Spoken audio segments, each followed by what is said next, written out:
All right, geometry, these are our quick notes or our gold notes for chapter 2.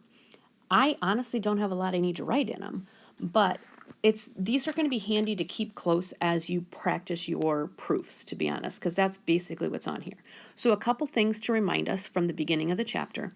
2.1, we did inductive reasoning. And remember, inductive reasoning uses patterns to create a conjecture, okay? And just a reminder on those patterns, right, that they may or may not be true, right? Or this conjecture may or may not be true.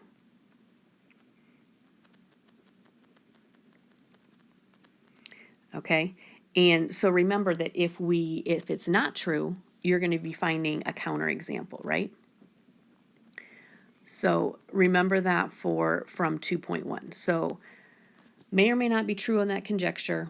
Use the patterns to try to come up with it, and somebody might be able to find one counterexample to prove you wrong, and that's all you need is one counterexample. Okay, then we moved to be honest, notice here my numbers are not in order. In 2.3, we went to deductive reasoning, which uses facts to draw a conclusion. Sometimes those facts are a lot of numbers. Sometimes it's algebra. Sometimes it's just a stated statement in facts and things like that. So very logical reasoning for deductive reasoning. Okay, so then moving back, because I skipped one here, is our 2.2, which was the statements, right? Conditional statements. That's my if-then, right? And you want to keep the order of whatever they gave you, okay? So whatever your statement is, you keep that order for the first if-then. So on the converse, flip the info, right, behind the if and the then. So now your order gets switched. That's what happens on the converse. It flips it. The inverse puts nots on the first if-then. So it goes back to the first one. So just go back to that order and put nots in there. And the contrapositive puts nots on your converse. Okay, so you go back to the order of the converse and puts nots on it.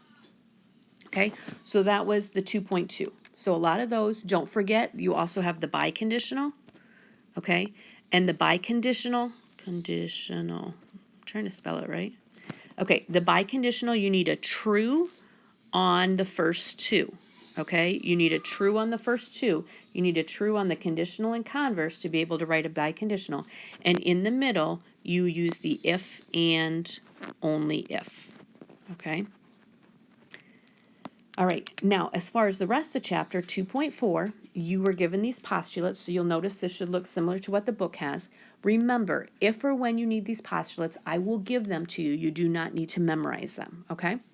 And then the rest of this gold sheet is all about your reasons you might use in the proof, okay? So here's some ones to keep remembering. Remember these three right here? We used them over and over and over in our chapter. Reflexive, symmetric, transitive, right?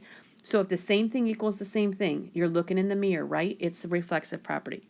If one step is a step before just flipped over the equal sign, that's your symmetric property. Remember, that's two things flipped over your equal sign. If earlier two things equals the same thing, now they're equal to each other, that's transitive property. And remember, that's a full side. So side switches with side, okay? It has to be the full side. It can't be something in the middle of the sentence, okay? And on the back side, again, I just have more things to look for, okay? If something was defined earlier or as equal or something and now it's replaced. So substitution, putting something in place of something, okay? Remember on these, addition, subtraction, multiplication, division, it needs to happen to both sides. If it doesn't happen to the left and the right side, you cannot say it's addition, subtraction, multiplication, or division. Those all have to happen to the same side, okay? If something was outside the parenthesis, now it's multiplied in, there's your distributive property. Okay, here's my big one, right? If part plus part equals whole. And we see that a lot. Don't forget that one. If they're segments, it's segment addition. If they're angles, they're angle addition. Okay? Definition of congruence. It goes either from congruent to equal or equal to congruence. That's my definition of congruence. Okay? We had if all, angles are 90-degree angles, you can say right angles are congruent. Angles are supplement to congruent angles. then supplement of congruent angles are congruent, something like this. So these were those supplements and complements that we just did in 2.7. And don't forget this, anytime geometry words are given, they need to be defined in a step. So think about vocab words, okay? Anytime you see a vocab word, what were you able to mark in the picture because of that vocab word? You define that in your proof, okay? All right, gold notes to remind us kind of what's in chapter 2. Keep these handy maybe when you're doing your test for chapter 2 or as you practice for your test for chapter 2.